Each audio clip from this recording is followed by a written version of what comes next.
ಎಲ್ರಿಗೂ ನಮಸ್ತೆ. ನೀವು ನೋಡ್ತಾ ಇರೋದು ಒನ್ ಇಂಡಿಯಾ ಕನ್ನಡ. ನಾನ್ ಪ್ರತಿಮಾ. ನಾವು ಇವತ್ತು ಮಾತನಾಡ್ತಾ ಇರೋದು ಯಾವ ವಿಷಯದ ಬಗ್ಗೆ ಗೊತ್ತಾ?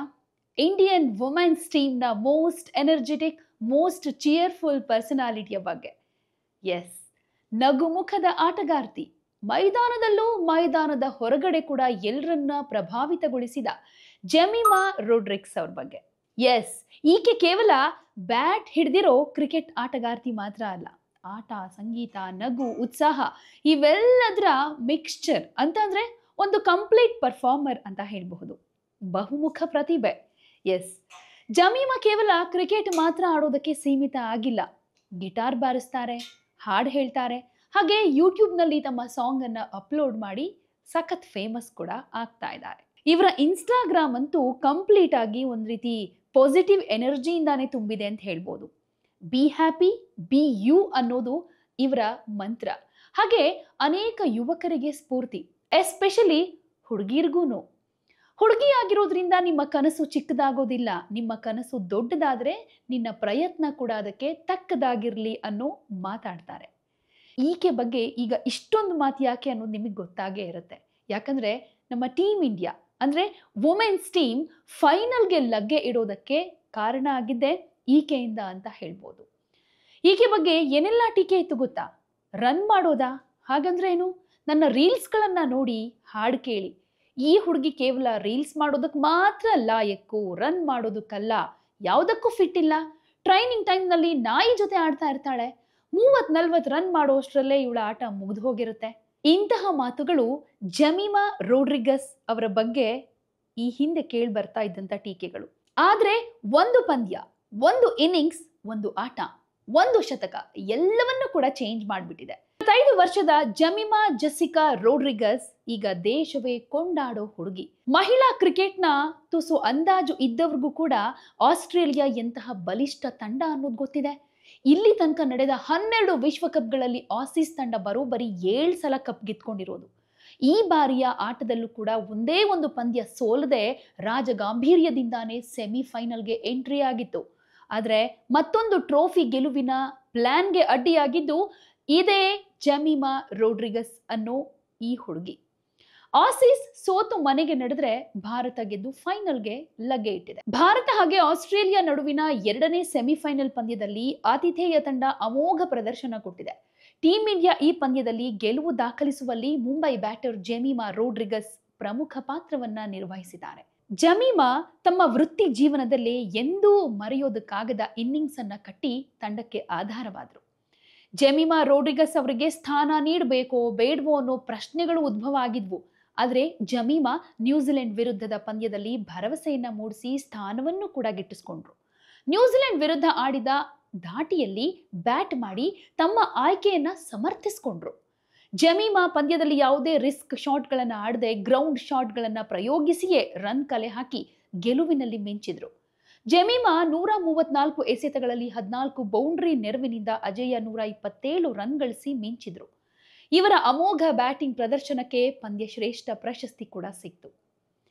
ಇವರು ತಮ್ಮ 17ನೇ ವಯಸ್ಸಿನಲ್ಲೇ ಟೀಮ್ ಇಂಡಿಯಾಗೆ ಎಂಟ್ರಿ ಕೊಟ್ರೂ ಜಮೀಮಾ ಸ್ಥಾನ ಮಾತ್ರ ಗಟ್ಟಿಯಾಗಿರಲಿಲ್ಲ. ಸ್ಥಿರ ಪ್ರದರ್ಶನ ನೀಡೋದಕ್ಕೆ ಫೇಲ್ಯೂರ್ ಆಗ್ತಾ ಇದ್ದ ಜಮೀಮಾ ಆಗಾಗ ತಂಡದಿಂದ ಹೊರಬೀಳ್ತಾ ಇದ್ರು.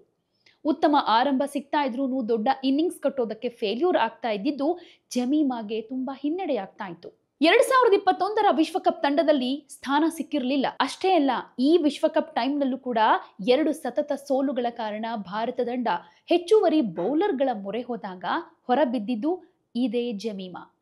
ನ್ಯೂಜಿಲೆಂಡ್ ವಿರುದ್ಧದ ಮಹತ್ವದ ಪಂದ್ಯದಲ್ಲಿ ಅಚಾನಕ್ಕಾಗಿ ಸಿಕ್ಕ 3ನೇ ಕ್ರಮಾಂಕದಲ್ಲಿ ಆಡೋ ಅವಕಾಶವನ್ನ ಜಮೀಮಾ ಎರಡೂ ಕೈಯಿಂದ ಬಾಚಿಕೊಂಡಿದ್ರು. ಸ್ಮೃತಿ ಹಾಗೆ ಪ್ರತೀಕಾ ಶತಕ ಬಾರಿಸಿದ ಪಂದ್ಯದಲ್ಲಿ ಜಮೀಮಾ ಅಜೇಯ 76 ರನ್ಗಳನ್ನ ಗಳಿಸಿದ್ರು. ಅದು ಕೇವಲ 55 ಎಸೆತಗಳಲ್ಲಿ. ಆಸೀಸ್ ವಿರುದ್ಧದ ಪಂದ್ಯದಲ್ಲಿ ಆಕೆಯ ಇನ್ನಿಂಗ್ಸ್ ನಿಜಕ್ಕೂ ಒಂದು ತಪಸ್ಸು ಅಂತ ಹೇಳ್ಬೋದು. ಕೊನೆಗೆ ವಿಜಯದ ಗಡಿ ದಾಟ್ತಾ ಇದ್ದ ಹಾಗೆ ಕಣ್ಣೀರ ಕೋಡಿಯೇ ಹರಿದಿತ್ತು. ಮನದಲ್ಲಿದ್ದ ದುಗುಡ, ಸಂಕಟ, ಒತ್ತಡ, ಅವಮಾನ ಎಲ್ಲವೂ ಕಣ್ಣೀರ ಹನಿಯಾಗಿ ಹೊರಬಂದಿತ್ತು. ಸಂತೃಪ್ತ ಭಾವದಿಂದ ಹೊರಟ ಹನಿಗಳು ಭಾರತದ ಭರವಸೆಯನ್ನ ಮಡಿಲಲ್ಲಿಟ್ಕೊಂಡ ಮುತ್ತುಗಳಾಗಿ ನೆಲ ಮುಟ್ಟಿದ್ವು. ಅದಕ್ಕೆ ಹೇಳೋದಲ್ವಾ, ಕಾದು ತಿಂದ ಹಣ್ಣು ತುಂಬಾನೇ ಸಿಹಿ ಅಂತ. ಜಮೀಮಾ ವಿಚಾರದಲ್ಲೂ ಹಾಗೇನೆ. ಜಮೀಮಾ ಹುಟ್ಟಿದ್ದು 2000 ಇಸ್ವಿಯಲ್ಲಿ.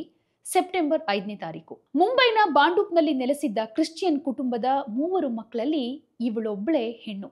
ತಂದೆ ತಾಯಿ ಮಂಗಳೂರು ಮೂಲದ ಕ್ಯಾಥೋಲಿಕ್ ಕ್ರಿಶ್ಚಿಯನ್ನರು.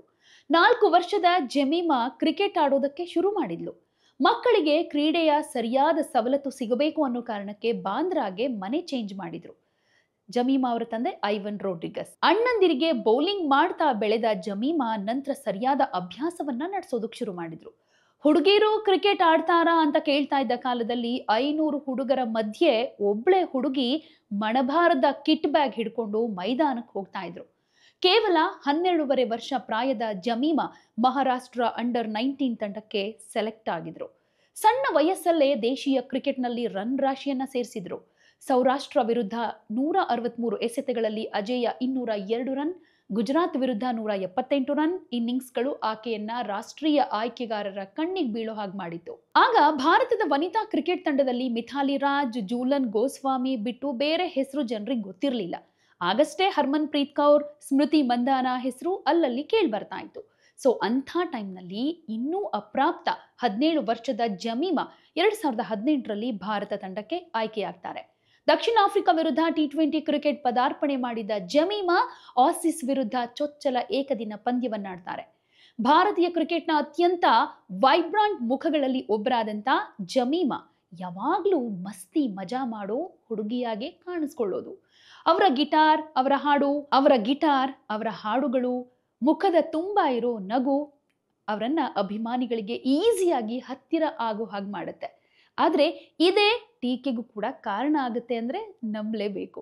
ಕ್ರೀಡಾಪಟುಗಳು ಸೋಲಿನ ನಂತರ ನಗಬಾರದು ಅಥವಾ ರನ್ ಬಾರದೇ ಇದ್ರೆ ಸಂತೋಷದಿಂದ ಇರಬಾರದು, ರನ್ ಗಳಿಸಿಲ್ಲ ಅಂದ್ರೆ ಮುಖ ಸಪ್ಪೆ ಮಾಡ್ಕೊಂಡೇ ಇರಬೇಕು ಅನ್ನೋದು ಕೆಲವು ಪೂರ್ವಾಗ್ರಹ ಪೀಡಿತ ವಿಮರ್ಶಕರ ನಂಬಿಕೆಗಳಾಗಿರುತ್ತೆ. ಆದ್ರೆ ಇದಕ್ಕೆ ಜಮೀಮಾ ಯಾವಾಗ್ಲೂ ವಿರುದ್ಧ ಅನ್ನೋ ರೀತಿಯಲ್ಲೇ ಇರ್ತಾ ಇದ್ದಿದ್ದು.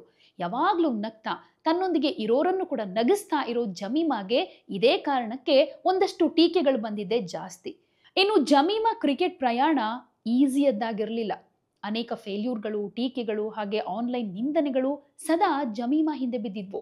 2024ರಲ್ಲಿ ಜಮೀಮಾ ತಂದೆ ಐವನ್ ಮತಾಂತರಕ್ಕೆ ಯತ್ನ ಮಾಡಿದ್ದಾರೆ ಅಂತ ಖಾರ್ ಜಿಂಗ್ವಾನಾ ಕ್ಲಬ್ನ ಅವರ ಸದಸ್ಯತ್ವ ರದ್ದು ಮಾಡಿದ್ದು ಕೂಡ ದೊಡ್ಡ ಸುದ್ದಿಯಾಗಿತ್ತು. ಈ ಕ್ಲಬ್ನಲ್ಲಿ ಅವರು ಬುಕ್ ಮಾಡಿ ಕ್ರಿಶ್ಚಿಯಾನಿಟಿ ಬಗ್ಗೆ ಪ್ರಚಾರ ಮಾಡ್ತಾ ಇದ್ದಾರೆ ಅಂತ ಕೂಡ ಆರೋಪ ಹೊರಿಸಲಾಗಿತ್ತು. ಈ ಕಾರ್ಯಕ್ರಮದಲ್ಲಿ ಜಮೀಮಾ ಕೂಡ ಇದ್ದ ವಿಡಿಯೋ, ಫೋಟೋಗಳು ಸೋಷಿಯಲ್ ಮೀಡಿಯಾದಲ್ಲಿ ವೈರಲ್ ಆಗಿತ್ತು. ಇದರ ಬೆನ್ನಲ್ಲೇ ಜಿಮ್ಖಾನ್ ಕ್ರಿಕೆಟ್ ಕ್ಲಬ್ ಅವರ ಸದಸ್ಯತ್ವವನ್ನ ರದ್ದು ಮಾಡಿ ಹೊರಹಾಕಿತ್ತು. ಆದ್ರೆ ನಾವು ಮತಾಂತರ ಮಾಡ್ತಾ ಇರಲಿಲ್ಲ, ಕೇವಲ ಕಾರ್ಯಕ್ರಮಕ್ಕೆ ಬುಕ್ಕಿಂಗ್ ಮಾಡಿದ್ದೀವಿ ಅಷ್ಟೇ ಅಂತ ಸ್ಪಷ್ಟನೆ ಕೂಡ ಕೊಟ್ಟಿದ್ರು. ಹಾಗಿದ್ರೂ ತಂದೆ ಮಗಳು ಇಬ್ಬರನ್ನು ಕೂಡ ಹೊರಹಾಕಲಾಗಿತ್ತು. ಸೊ ಈ ಕಾರಣಕ್ಕೆ ಜಮೀಮಾ ಕೂಡ ನಿಂದನೆ ಕೇಳಬೇಕಾಯಿತು. ಇಷ್ಟೆಲ್ಲ ಅವಮಾನದ ನಂತರವೂ ಜಮೀಮಾ ಕ್ರಿಕೆಟ್ನಲ್ಲಿ ಮುಂದುವರೆದರು. ಆದರೆ ತೀರಾ ಇತ್ತೀಚೆಗೆ ಅವರು ಆತಂಕದ ಸಮಸ್ಯೆ ಅಂದ್ರೆ ಆಂಗ್ಸೈಟಿ ಇಶ್ಯೂನಿಂದ ಬಳಲ್ತಾ ಇದ್ರಂತೆ. ಈ ವಿಶ್ವಕಪ್ನಲ್ಲೂ ಕೂಡ ಅವರು ಅದೇ ಸಮಸ್ಯೆಯಲ್ಲಿದ್ರು. ಅವರಿಗೆ ಆತ್ಮವಿಶ್ವಾಸದ ಕೊರತೆ ಎದುರಾಗಿತ್ತು. ಪ್ರತಿ ಪಂದ್ಯಕ್ಕೂ ಮೊದಲು ಅಳ್ತಾ ಇದ್ರಂತೆ. ಇದನ್ನೆಲ್ಲ ಅವರೇ ಹೇಳ್ಕೊಂಡಿದ್ದಾರೆ.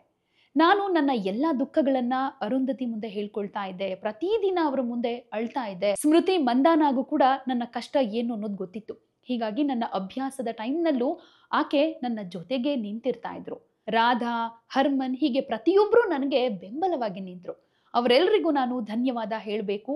ಹಾಗೆ ಬೈಬಲ್ನಲ್ಲಿ ಒಂದು ಮಾತಿದೆ, ನೀವು ಅಚಲವಾಗಿ ನಿಂತ್ರೆ ನಿಮಗಾಗಿ ಆ ದೇವರೇ ಹೋರಾಡ್ತಾರೆ ಅಂತ. ಅದು ಈಗ ನಿಜ ಆಗಿದೆ ಅಂತ ಪಂದ್ಯ ಮುಗಿದ ಮೇಲೆ ಜಮೀಮಾ ತುಂಬಾ ಎಮೋಷನಲ್ ಆಗಿ ಮಾತನಾಡಿದ್ರು. ಈ ವೇಳೆ ಜಮೀಮಾ ರೋಡ್ರಿಗಸ್ ಅವರು ಬೈಬಲ್ ತಮ್ಮ ಮಾನಸಿಕ ಸ್ಥೈರ್ಯವನ್ನ ಯಾವ ರೀತಿಯಲ್ಲಿ ಎತ್ತಿ ಹಿಡಿತು ಅನ್ನೋದ್ರ ಬಗ್ಗೆ ಕೂಡ ತಿಳಿಸಿದ್ದಾರೆ. ಬೈಬಲ್ ಓದಿದ್ದು ಕಷ್ಟದ ಸಮಯದಲ್ಲಿ ನನಗೆ ಉತ್ತೇಜನ ಕೊಡ್ತು. ಅದರಲ್ಲಿ ರಾತ್ರಿಯೆಲ್ಲ ಅತ್ತ ಮೇಲೆ ಬೆಳಿಗ್ಗೆ ಸಂತೋಷ ನಮಗಾಗಿ ಕಾದಿರುತ್ತೆ ಅಂತ ಹೇಳುತ್ತೆ. ಅದು ಇಂದು ಸಂತೋಷ ಆಗಿದೆ. ಆದ್ರೆ ನಾನಿನ್ನೂ ಅಳ್ತಾನೆ ಇದ್ದೀನಿ ಅಂತ ಕಣ್ಣೀರಿನೊಂದಿಗೆನೆ ನಗ್ತಾ ಹೇಳ್ಕೊಂಡ್ರು. ಸೊ ಇಂದಿನ ನಿಮ್ಮ ಇನ್ನಿಂಗ್ಸ್ಗೆ ಎಷ್ಟು ಅಂಕ ಕೊಡ್ತೀರಾ ಅಂತ ಕೇಳಿದ್ದಕ್ಕೆ ಜಮೀಮಾ, ನಾನು ನನ್ನ ಶತಕಕ್ಕಾಗಿಯೇ ಅಥವಾ 3ನೇ ಸ್ಥಾನದಲ್ಲಿ ಆಡೋದಕ್ಕೆ ಸಮರ್ಥೆ ಅನ್ನೋದನ್ನ ಸಾಬೀತುಪಡಿಸೋ ಸಲುವಾಗಿ ಆಡ್ಲಿಲ್ಲ. ಭಾರತ ಗೆಲ್ಲಬೇಕು ಅನ್ನೋ ಉದ್ದೇಶದಿಂದ ಮಾತ್ರ ಆಡಿದ್ದು. ತಂಡಕ್ಕಾಗಿ ಆಡಿದಾಗ ದೇವರು ನಿಮ್ಮನ್ನ ಖಂಡಿತ ಹರಿಸ್ತಾನೆ ಅಂತ ತಿಳಿಸಿದ್ರು. ಐರ್ಲೆಂಡ್ ವಿರುದ್ಧ ಅವರು ಚೊಚ್ಚಲ ಶತಕ ಬಾರಿಸಿದಾಗ ಗಿಟಾರ್ ಬಾರಿಸೋ ಶೈಲಿಯಲ್ಲಿ ಸಂಭ್ರಮಾಚರಣೆಯನ್ನ ಮಾಡಿದ್ದು ವೈರಲ್ ಆಗಿತ್ತು.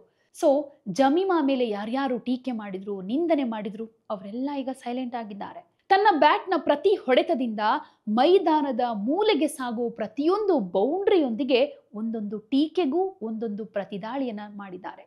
ಹಾಗೆ ಗೌತಮ್ ಗಂಭೀರ್ ಟೀಮ್ ಇಂಡಿಯಾ ಪರ ಅಂತಾರಾಷ್ಟ್ರೀಯ ಕ್ರಿಕೆಟ್ ಆಡಿದಾಗ ಅವರು ನಂಬರ್ 5 ಜರ್ಸಿಯನ್ನ ಹಾಕೊಂಡಿದ್ರು.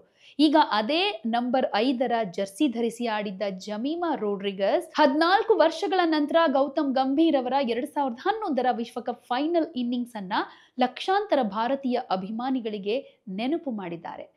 ಎಸ್, ಮುಂಬೈನಲ್ಲಿ ಭಾರತ ಹಾಗೆ ಶ್ರೀಲಂಕಾ ತಂಡಗಳ ನಡುವೆ 2011ರ ವಿಶ್ವಕಪ್ ಫೈನಲ್ ಪಂದ್ಯ ನಡೆದಿತ್ತು. ಈ ಪಂದ್ಯದಲ್ಲಿ ಶ್ರೀಲಂಕಾವನ್ನ ಮಣಿಸಿ ಭಾರತ ಚಾಂಪಿಯನ್ ಆಗಿತ್ತು. ಭಾರತ ವಿಶ್ವಕಪ್ ಗೆಲ್ಲೋ ಅವಕಾಶವನ್ನ ಆರಂಭದಲ್ಲೇ ಕಳೆದುಕೊಂಡಿತ್ತು. ಆದರೆ ಗೌತಮ್ ಗಂಭೀರ್ ಅವರು ಪಂದ್ಯಕ್ಕೆ ಜೀವ ತುಂಬಿ ಭಾರತದ ವಿಶ್ವಕಪ್ ಗೆಲುವಿನ ನನಸನ್ನ ಮಾಡಿದ್ರು. ಭಾರತ ವಿಶ್ವಕಪ್ ಗೆಲುವಿನ ಕನಸನ್ನ ನನಸು ಮಾಡಿದ್ರು. ಸೊ ಜಮೀಮಾ ಅವರ ಆಟ ನೋಡಿ ಈಗ ಅಭಿಮಾನಿಗಳೆಲ್ಲರೂ ಕೂಡ ಫುಲ್ ಖುಷಿಯಾಗಿದ್ದಾರೆ. ಇವರಿಗೆ ಅಭಿಮಾನಿಗಳೆಲ್ಲ ಪ್ರೀತಿಯಿಂದ ಏನೇನು ಹೇಳ್ತಿದ್ದಾರೆ ಗೊತ್ತಾ? ಹಿಟ್ ವುಮೆನ್ ಅಂತ ಕರೆಯೋದಕ್ಕೆ ಶುರು ಮಾಡಿದ್ದಾರೆ. ಜಮೀಮಾ ಅವರ ರೋಲ್ ಮಾಡೆಲ್ ಹಿಟ್ ಮ್ಯಾನ್ ಖ್ಯಾತಿಯ ರೋಹಿತ್ ಶರ್ಮಾ. ಸೊ ಜಮೀಮಾ ಅವರ ಫಿಯರ್ಲೆಸ್ ಬ್ಯಾಟಿಂಗ್ ನೋಡಿದ್ರೆ ರೋಹಿತ್ ಆಟ ನೆನಪಾಗತ್ತೆ. ಸೊ ಈ ಮೊನ್ನೆ ಪಂದ್ಯದ ಬಗ್ಗೆ ರೋಹಿತ್ ಕೂಡ ಟ್ವೀಟ್ ಮಾಡಿದ್ರು. ಜಮೀಮಾ ಅಭಿಮಾನಿಗಳ ಹೃದಯ ಮಂದಿರದಲ್ಲಿ ಯಾವತ್ತೂ ಅಚ್ಚಳಿಯದೆ ಉಳಿಯೋ ಇನ್ನಿಂಗ್ಸ್ ಕಟ್ಟಿದ್ರು. ಜಮೀಮಾ ಒಬ್ಬ ಪರ್ಫೆಕ್ಟ್ ಟೀಮ್ ಪ್ಲೇಯರ್ ಅನ್ನೋದ್ರಲ್ಲಿ ಎರಡು ಮಾತಿಲ್ಲ ಅಂತ ರೋಹಿತ್ ಕೂಡ ಹೊಗಳಿದ್ರು. ಸೊ ಈಗಂತೂ ಜಮೀಮಾ ಟೀಮ್ ಇಂಡಿಯಾ ಅಭಿಮಾನಿಗಳ ಪಾಲಿಗೆ ಕ್ರಶ್ ಆಗ್ಬಿಟ್ಟಿದ್ದಾರೆ. ಯಾಕೆಂದ್ರೆ ಅವರ ಆಟ ಆಗಿರ್ಬೋದು, ಅವರ ನೋಟ ಆಗಿರ್ಬೋದು, ಅವರ ಸಾಂಗ್ ಆಗಿರ್ಬೋದು, ಅವರ ಬೇರೆ ಬೇರೆ ಟ್ಯಾಲೆಂಟ್ಗಳಾಗಿರ್ಬೋದು, ಎಲ್ಲವೂ ಕೂಡ ಗಮನ ಸೆಳೀತಾ ಇದೆ. ಯಾರ್ಯಾರು ಇವ್ರ ಮೇಲೆ ಟೀಕೆ ಮಾಡಿದ್ರೋ, ನಿಂದನೆ ಮಾಡಿದ್ರೋ, ಈಗ ಅವರೆಲ್ಲ ಬಾಯಿ ಮುಚ್ಚೋ ತರ ಆಗಿದೆ. ಟೀಮ್ ಇಂಡಿಯಾ ವನಿತೆಯರ ತಂಡ ಫೈನಲ್ಗೆ ಏರೋದಕ್ಕೆ ಇವರೇ ಕಾರಣ ಆಗಿದ್ದು. ಸೊ ಈಗ ಫೈನಲ್ ನಲ್ಲೂ ಕೂಡ ಕಮಾಲ್ ಮಾಡ್ತಾರಾ? ತನ್ನ ಬ್ಯಾಟ್ ಮೂಲಕ ಮತ್ತೆ ಅಬ್ಬರಿಸ್ತಾರಾ? ಈ ಸಲ ವಿಶ್ವಕಪ್ ನಮ್ಮದಾಗುತ್ತಾ? ನಮ್ಮ ವನಿತೆಯರ ಪಾಲಿಗೆ ಸಿಗುತ್ತಾ? ಕಾದು ನೋಡೋಣ. ಹಾಗೆ ಸಿಗ್ಲಿ ಅನ್ನೋದೇ ನಮ್ಮೆಲ್ಲರ ಆಶಯ.